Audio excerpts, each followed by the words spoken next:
दिन की शुरुआत में शुरू करेंगे पहली खबर के बारे में। जी हाँ, लव लाइफ और लॉ, ये तीन ऐसी चीज जिसने पूरे देश को झकझोर कर रखा हुआ है। पुणे के मशहूर रियल एस्टेट कारोबारी केतन अग्रवाल हत्याकांड ने इस समय पूरे देश को झकझोर कर रख दिया है। पुलिस प्रशासन जैसे जैसे इस हाई प्रोफाइल मामले की तफ्तीश आगे बढ़ा रही है, वैसे वैसे प्यार, धोखा और साजिश की एक ऐसी कहानी सामने आ रही है जिसने सबको हैरान कर दिया है। इस पूरी वारदात का केंद्र में है एक त्रिकोण, सिया गोयल, उसका प्रेमी चेतन चौधरी और उसका मंगेतर केतन अग्रवाल, जिसकी बेरहमी से जान ले चुकी गई है।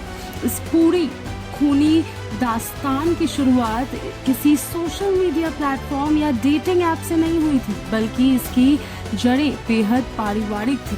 सिया गोयल का बड़ा भाई साहिल गोयल अक्सर क्रिकेट मैच में हिस्सा लेता था और सिया भी अपने भाई का हौसला बढ़ाने के लिए उसके साथ मैदान पर जाया करती थी। इसी क्रिकेट के मैदान पर साहिल का एक गहरा दोस्त बना जिसका नाम चेतन चौधरी था। यहीं पर सिया और चेतन की पहली मुलाकात हुई जो समय के साथ गहरी होती चली गई। शुरुआती मुलाकातों में दोनों के बीच सामान्य बातचीत शुरू हुई जो देखते ही देखते गहरी दोस्ती में बदल गई। चेतन का साहिल के घर पर आना जाना था, इसीलिए किसी को भी उन दोनों की बढ़ती नजदीकियों पर कोई शक नहीं हुआ। धीरे धीरे यह दोस्ती प्यार के अटूट रिश्ते में बदल गई और दोनों ने एक दूसरे के साथ जीने मरने की कस्में खा ली, लेकिन वे इस बात से अनजान थे कि उनका यह प्यार आगे चलकर एक खौफनाक अपराध के रूप में बदल जाएगा। जी हाँ, सिया और चेतन का अफेयर पिछले काफी समय से गुपचुप तरीके से चल रहा था, लेकिन कहानी में ट्विस्ट तब आया जब सिया के परिवार ने उनकी शादी पुणे के एक बेहद सफल और अमीर रियल एस्टेट कारोबारी केतन अग्रवाल से तय कर दी। केतन अग्रवाल समाज में एक प्रतिष्ठित नाम थे और सिया का परिवार इस रिश्ते से बेहद खुश था। पारिवारिक दबाव और समाज के डर से सिया इस शादी के लिए तैयार हो गई, लेकिन उसका दिल और दिमाग अब भी चेतन चौधरी के पास ही था। शादी तय होने के बाद भी सिया और चेतन का मिलना जुलना और बातचीत बंद नहीं हुई। चेतन अपनी प्रेमिका को किसी और के साथ या फिर मैं ये कहूँ कि किसी और के होते हुए नहीं देख सकता था। वहीं सिया भी केतन के साथ अपनी नई जिंदगी शुरू करने को लेकर खुश नहीं थी। इसी कश्मकश और दीवानगी के बीच दोनों प्रेमियों ने मिलकर एक ऐसी साजिश रच डाली जिसने पूरे पुणे शहर को दहला कर रख दिया है। उन्होंने तय किया कि केतन अग्रवाल को रास्ते से हटाकर ही वे हमेशा के लिए एक हो सकते हैं। 2004 के फोन कॉल्स के बारे में अब मैं आपको जानकारी दे रही हूँ।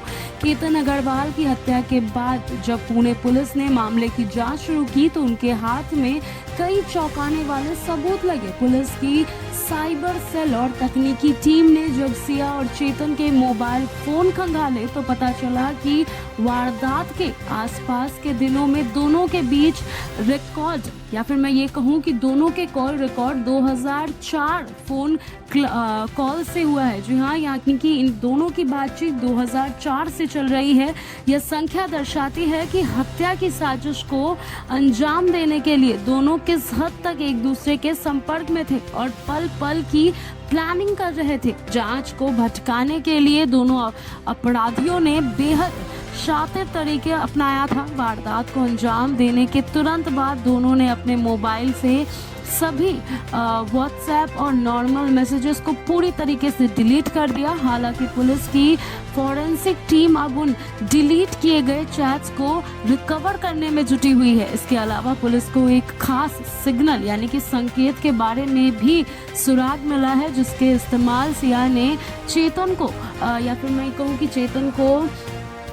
केतन की लोकेशन या सही समय बताने के लिए किया गया था। पुलिस अब उस कथित सिग्नल की कड़ियों को जोड़ने की भी कोशिश कर रही है ताकि कोर्ट में पुख्ता सबूत पेश किया जाए। इस पूरे घटनाक्रम ने सिया के बड़े भाई साहिल गोयल को गहरे सदमे में डाल दिया है। साहिल, जिसने चेतन चौधरी को अपना जिगरी दोस्त समझा था और जिसके साथ क्रिकेट खेलता था, वही उसके होने वाले जीजा का कातिल निकल आया और उसकी अपनी बहन ही इस साजिश की मास्टरमाइंड होगी, ऐसे उसने कभी भी सोचा नहीं था।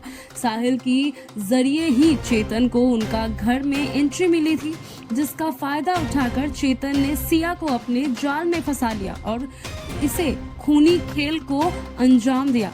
पुणे पुलिस के वरिष्ठ अधिकारियों का कहना है कि केतन अग्रवाल हत्याकांड की जांच में हर दिन नए और चौंकाने वाले खुलासे सामने आ रहे हैं। पुलिस अब इस बात की जांच पर है कि क्या इस हत्याकांड में चेतन और सिया के अलावा कोई तीसरा शख्स भी शूटर या फिर मैं ये कहूँ शख्स या शूटर भी शामिल है। इस हाई प्रोफाइल मामले ने एक बार फिर यह साबित कर दिया है कि जब प्यार अंधा और हिंसक हो जाता है तो वह अपनों के साथ साथ मासूमों की जिंदगी भी तबाह कर देता है। फिलहाल दोनों आरोपियों को पुलिस के गिरफ्तारी में रखा गया है और कानून के शिकंजे में कसते से जा रहा है।